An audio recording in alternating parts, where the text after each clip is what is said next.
കോട്ടപ്പടി സ്വദേശി സുഭാഷിന്റെ ആത്മഹത്യയുമായി ബന്ധപ്പെട്ട വിഷയത്തിൽ ആരോപണ വിധേയനെ കൗൺസിലിൽ നിന്ന് പുറത്താക്കണമെന്നാവശ്യപ്പെട്ട് UDF അംഗങ്ങൾ ഇറങ്ങിപ്പോക്ക് നടത്തി.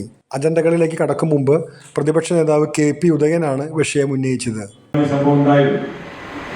ആ വിഷയം അന്ന് ആ ഡെഡ് ബോഡി വീട്ടിലെത്തി അത് സംസ്കരിച്ചതിന് ശേഷം അതുമായി ബന്ധപ്പെട്ട് പ്രതികരിക്കാമെന്നാണ് ഞങ്ങൾ കരുതിയിട്ടുണ്ടായിരുന്നത്.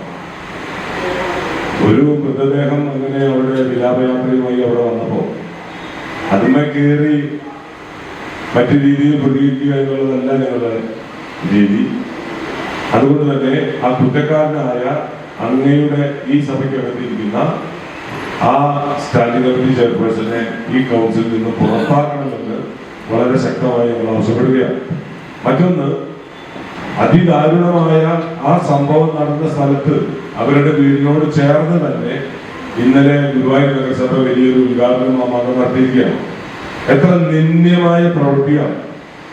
ഈ നഗരസഭയുടെ ചെയർമാനും 28 അംഗങ്ങളും പിടിച്ച അതേ കൊടി പിടിച്ചിരുന്ന ഒരു സഖാവിന്റെ മരണത്തിലാണ് ഇത്രയും നിന്ദ്യമായ ഒരു പ്രവൃത്തി നിങ്ങളുടെ നേതൃത്വത്തിൽ നടന്നത്. ആ വ്യക്തിയെ ഈ സഭയ്ക്കകത്ത് ഇരുത്തുമ്പോ ഞാനത് പറയട്ടെ, എനിക്ക് കൂടുതൽ ഒച്ചയിൽ സംസാരിക്കാൻ പ്രയാസമില്ല. ഞാൻ പറഞ്ഞു തീർക്കട്ടെ. ഈ സഭയ്ക്കകത്ത് അദ്ദേഹം ഇരിക്കുമ്പോൾ ചേർന്ന് ഈ നഗരസഭയിലെ കൗൺസിലുമായി മുന്നോട്ട് പോകാൻ ഞങ്ങൾക്ക് പ്രയാസമുണ്ട്. ബാക്കി ഞങ്ങളുടെ ഉപനേതാവ് ശ്രീ KP റഷീദ് സംസാരിക്കും. ഇത് ഉദയം പറഞ്ഞതുമായി ബന്ധപ്പെട്ട് എന്റെ പ്രതികരണം നടത്തി കൗൺസിൽ നടപടിയിലേക്ക് പോകും. ഒറ്റ കാര്യം പറയാനുള്ളൂ, അവിടെ ഒരു വാർത്ത വന്നു. അതിന്റെ അടിസ്ഥാനത്തിൽ വാർത്ത കേൾക്കുന്നതിന് മുമ്പ് തന്നെ BJP ഒരു സംഗതി പറയുന്നു. ഇപ്പൊ കുറെ കാലമായിട്ട് തുടർന്ന രീതിയിൽ BJP എന്ത് പറയണത് ഏറ്റെടുത്ത് പിടിക്കാനുള്ള കോൺഗ്രസിന്റെ പണി. അത് ആ പണി നിങ്ങൾക്ക് അറിയൂ.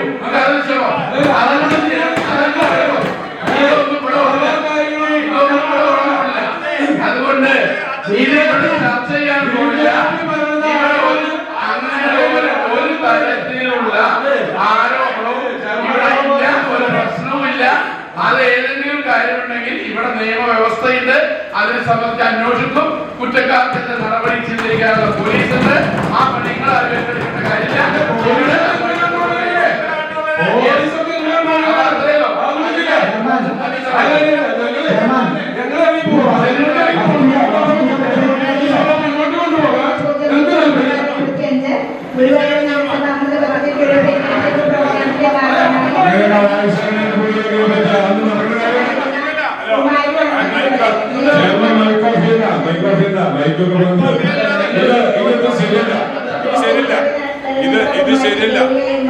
ആരോപണങ്ങളെല്ലാം അടിസ്ഥാനരഹിതമാണെന്ന് ചെയർമാൻ M. കൃഷ്ണദാസ് പറഞ്ഞു.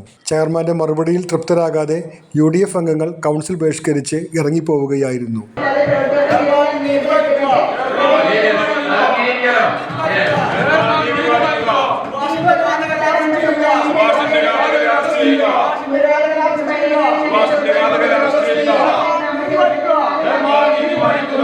Road